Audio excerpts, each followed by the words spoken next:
sa isang liblib at tahimik na kagubatan, kung saan ang huni ng mga ibon ay tila panalangin at ang bawat dahon ay may sariling bulong, namuhay si Temyong, isang lalaking kilala sa kanyang kabutihang loob at may pusong banayad.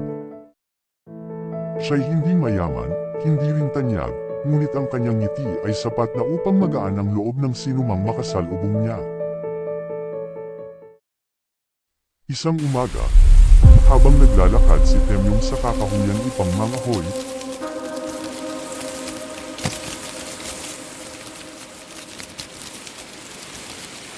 napansin niya ang kakaibang liwanag na sumisilip mula sa pagitan ng mga ugat ng isang matandang punong kahoy.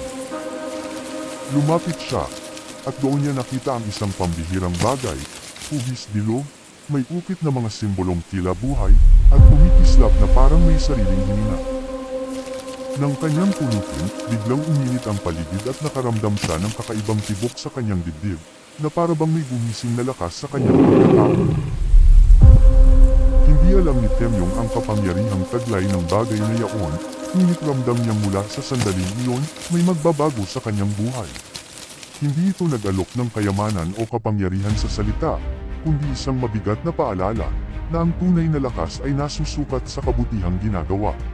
Mula noon, saan man magpunta si Temyong, ang kanyang kabutihan ay tila pinalalakas, ang sugatan ay gumagaling, ang nag-aaway ay nagkakasundo, at ang nawawalan ng pag-asa ay muling nakakakita ng liwanag.